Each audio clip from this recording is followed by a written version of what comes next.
Salam dan salam sejahtera kepada saudara dan saudara sekalian. Katakan kepada kiri kanan Anda, suami Anda, istri Anda, anak Anda, bapak Anda, ibu Anda, salam. Mari kita datang kepada Tuhan, mari kita berdoa. Bapa di surga, pada saat ini Tuhan kami datang kepadamu dan mengucap syukur atas kebaikan dan pemeliharaan Tuhan kepada kami. Saatnya kami mau mendengar firman-Mu ya Tuhan. Tolong supaya bukan hanya kami mengalami persekutuan dengan Tuhan, melainkan kami mengalami sentuhan dan jamahan Tuhan. Oleh itu Tuhan, pada saat ini, urapi kami, penuhi kami dengan kuasa Roh Kudus-Mu, dan penuhi kami dengan firman-Mu. Biarlah Engkau yang berbicara kepada kami ya Tuhan, agar di dalamnya Tuhan ditinggikan, Tuhan dipermuliakan. Berbicaralah Engkau kepada kami Tuhan, karena kami sudah siap untuk mendengar. Di dalam nama Tuhan Yesus, penyelamat kami yang hidup, kami sudah berdoa dan mengucap syukur. Semua katakan, amin. Saudara dan saudari sekalian, setelah kita membaca firman Tuhan dalam Injil Yohanes pasal yang ke-17 ayat 1 sampai yang ke-11, dengan itu saya memberi tema khotbah saya, yaitu doa Yesus untuk kita.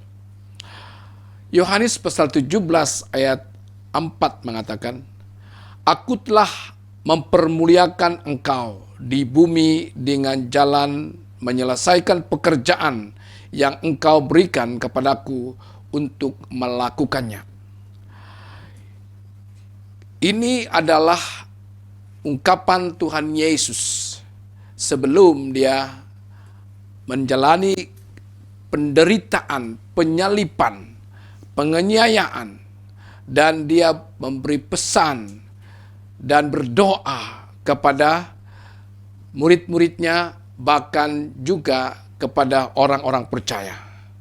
Saudara dan saudari sekalian, doa adalah nafas kehidupan bagi orang Kristen atau orang-orang percaya. Melalui doa kita dapat berkomunikasi, dapat berhubung, dan merasakan kehadiran Tuhan. Ramai di antara kita sukar berdoa dan sering tidak merasakan kehadiran Tuhan. Rasanya seolah-olah kita hanya sendiri yang berbicara. Nah, ada sesuatu kebiasaan yang tidak baik ketika kita berdoa. Selalunya isi doa kita kebanyakannya hanya meminta rezeki, memohon pertolongan, memohon kesembuhan dari segala penyakit, memohon pemulihan hubungan keluarga, dan banyak lagi perkara yang kita isikan di dalam doa kita. Saudara, saya tidak mengatakan itu salah. Dan saya tidak mengatakan itu tak boleh. Namun, kita perlu memasukkan dalam doa kita, yaitu doa mengucap syukur. Doa mengucapkan terima kasih kepada Tuhan. Dan ini yang kurang diungkapkan oleh kebanyakan orang. Saudara-saudara sekalian, seharusnya kita berdoa karena kita didorong oleh rasa rindu berjumpa dengan Tuhan. Doa adalah pertemuan roh kita dan roh Allah. Pertemuan di antara roh kita dengan roh Tuhan. Nah, kita berdoa karena kita mengasihi Tuhan. Kita berdoa karena Tuhan telah mengasihi kita.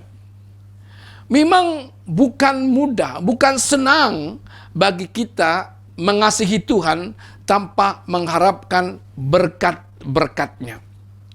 Nah, saudara-saudara sekalian, sebagai orang tua atau sebagai ibu bapa, tentu sekali dia berasa senang kalau anak-anaknya mahu dekat atau selalu dekat dengan mereka. Kalau anak-anaknya berkumpul bersama-sama dengan orang tuanya, sudah tentu orang tua merasa senang, merasa gembira, merasa sukacita. Sebab anak-anaknya bertemu dengan ibu bapanya karena mereka merasa rindu kepada ibu bapa.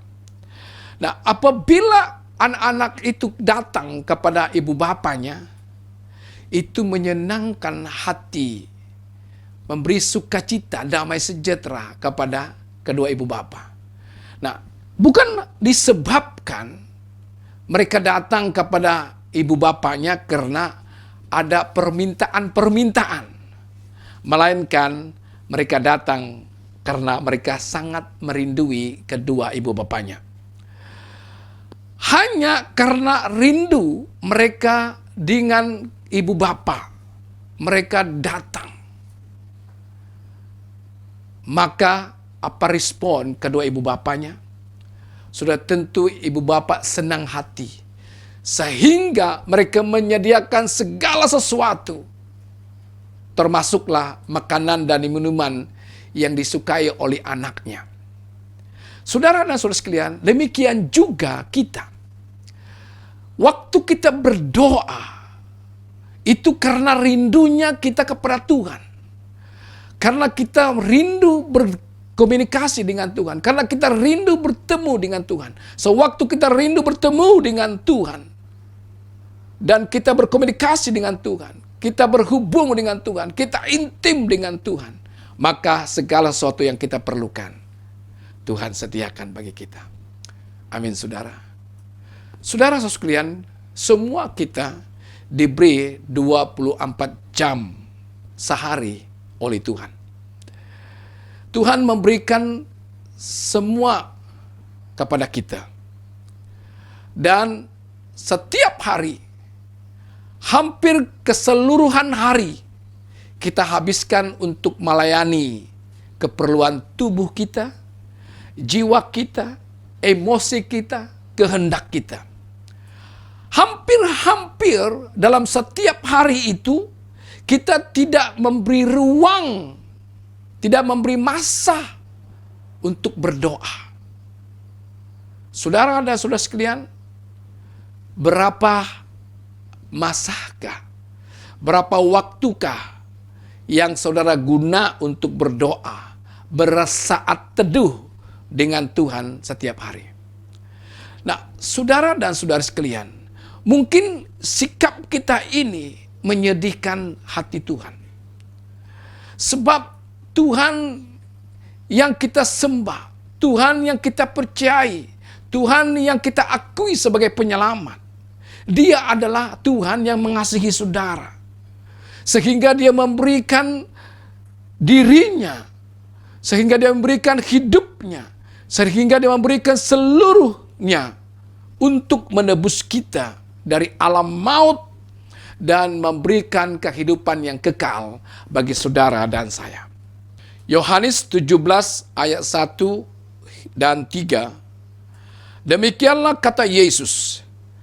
Lalu Ia menengadah ke langit dan berkata, Bapa, telah tiba saatnya. Permuliakanlah anakmu, supaya anakmu mempermuliakan engkau.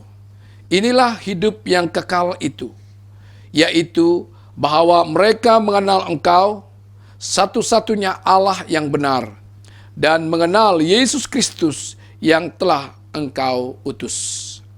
Saudara sekalian, ketika sewaktu Yesus masih berada di dunia ini, Yesus setiap hari berdoa kepada Bapa di sorga. Dan hari ini, Yesus berdoa untuk murid-muridnya, dan juga berdoa kepada saya, kepada Anda, dan kepada kita semua, kepada orang percaya. Poin yang pertama, Yesus memberitahu nama Allah Bapa kepada semua orang. Yesus memberitakan dan menyatakan nama Allah Bapa kepada semua orang. Yohanes pasal 17 ayat 6.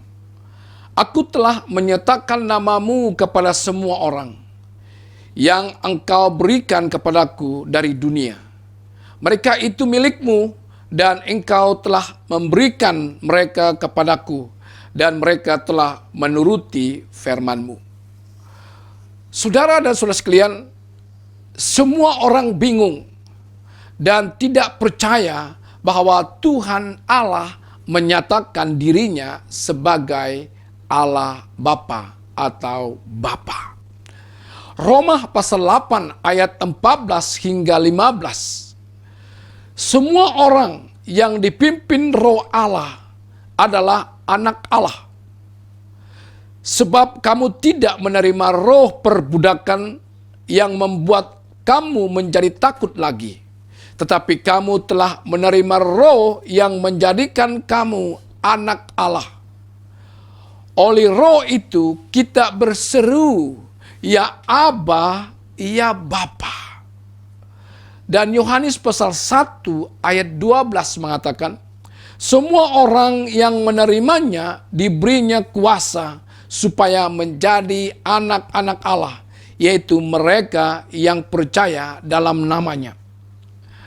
Nah, saudara dan saudara sekalian, perkara ini menyatakan hubungan Bapa dan anak adalah sangat dekat, sangat rapat. Tuhan Allah mahu kita senantiasa berhubung atau berkomunikasi dengannya tanpa rasa takut, tanpa rasa menjauh. Kita harus menginginkan keintiman seperti seorang bapa kepada anak-anaknya.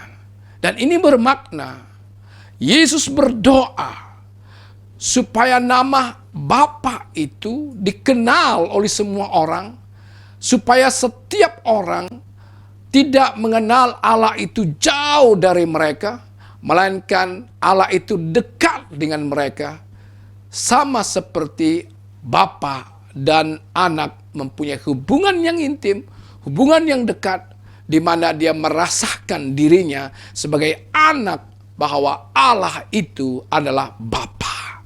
Amin, saudara. Poin yang kedua, saudara sekalian, Yesus menyampaikan firman Allah Bapa kepada semua orang.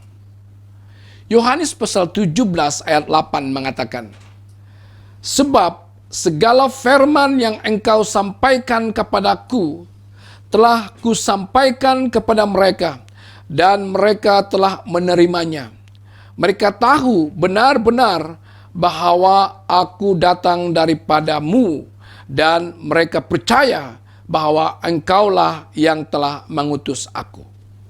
Yesus berulang kali mengatakan dirinya diutus oleh Allah Bapa untuk menyelamatkan dan memberikan hidup yang kekal kepada setiap orang yang percaya kepadanya. Saudara-saudara sekalian, Yohanes 6 ayat 40 mengatakan, sebab inilah kehendak Bapakku, yaitu supaya setiap orang yang melihat anak dan yang percaya kepadanya beroleh hidup yang kekal, dan supaya aku membangkitkannya pada akhir zaman. Nah, persoalannya saudara, mengapa ada orang tidak percaya bahwa Allah Bapa mengutus Yesus? Mengapa ada orang tidak yakin, tidak beriman bahwa melalui Yesus kita memperoleh kehidupan yang kekal di sorga? Saudara dan saudara sekalian, percaya kepada Yesus dan hidup yang kekal adalah satu package keselamatan yang tidak dapat dipisahkan. Percaya kepada Yesus tetapi tidak yakin atau tidak beriman ada kehidupan kekal, atau sebaliknya tidak percaya kepada Yesus tetapi yakin atau beriman adanya hidup kekal, adalah sia-sia. Percaya kepada Yesus dan terima Yesus sebagai Tuhan dan penyelamat, langsung ada kehidupan kekal. Tidak percaya Yesus dan tidak menerimanya sebagai Tuhan dan penyelamat, tidak ada kehidupan kekal. Oleh itu, saudara sekalian, apabila kita percaya kepada Yesus dan menerima Yesus sebagai Tuhan dan penyelamat kita secara pribadi, adalah satu package yang kita terima bersama. Pada saat kita percaya, pada saat kita menerima, package ini sekali akan diberikan kepada Anda, kepada saya. Itu sebabnya Yesus menyampaikan kehendak Allah Bapa, dan sebaliknya kita yakin, kita beriman dan percaya bahwa anugerah yang mulia ini dicurahkan, diturunkan, diberikan ke dalam hidup kita. Oleh itu, saudara dan saudara sekalian, doa Yesus, dia telah menyatakan, dia telah mengungsikan bahwa firman Allah itu telah disampaikan kepada murid-muridnya, kepada kita. Dan setiap kita yang percaya dan menerima firman itu, yang telah menjadi manusia itu, akan meroleh kehidupan yang kekal. Dengan demikian, keutamaan hidup ini, yaitu menyerahkan seluruh hidup kita ke dalam tangan Tuhan, dan menjalani hidup ini sesuai dengan kehendak Tuhan. Amin, saudara. Poin yang ketiga, Yesus berdoa untuk murid-muridnya dan kita. Yohanes 17 ayat 9, aku berdoa untuk mereka, bukan untuk dunia aku berdoa, tetapi untuk mereka yang telah Engkau berikan kepadaku, sebab mereka adalah milik-Mu. Yesus prihatin dan mengasihi murid-muridnya dan mengasihi kita, mengasihi semua orang percaya. Yesus tahu bahwa mereka seperti anak kehilangan orang tuanya kalau Yesus akan meninggalkan mereka, akan meninggalkan dunia ini setelah Yesus menyelesaikan tugasnya yang telah disampaikannya kepada manusia. Saudara dan saudara sekalian, dapatkah kita membayangkan bagaimana murid-muridnya dan orang-orang percaya mengalami keadaan yang tidak mereka duga? Mereka akan menghadapi penderitaan. Mereka akan menghadapi penganiayaan. Mereka akan menghadapi penolakan. Mereka akan mengalami berbagai penindasan setelah Yesus meninggalkan dunia ini. Oleh itu, saudara sekalian, Yesus tahu semua perkara ini. Dan itu sebabnya Yesus berdoa kepada Bapa supaya murid-muridnya dan orang-orang percaya berada dalam perlindungan, penyertaan, dan pimpinan dan naungan Allah Bapa. Saudara-saudara sekalian, adakah saudara bangga bahwa Yesus yang menjadi penyelamat, yang menjadi Tuhan saudara, dialah yang berdoa untuk saudara. Bukan kita yang berdoa untuk Yesus. Ada orang yang berdoa supaya orang itu selamat, supaya dia diselamatkan.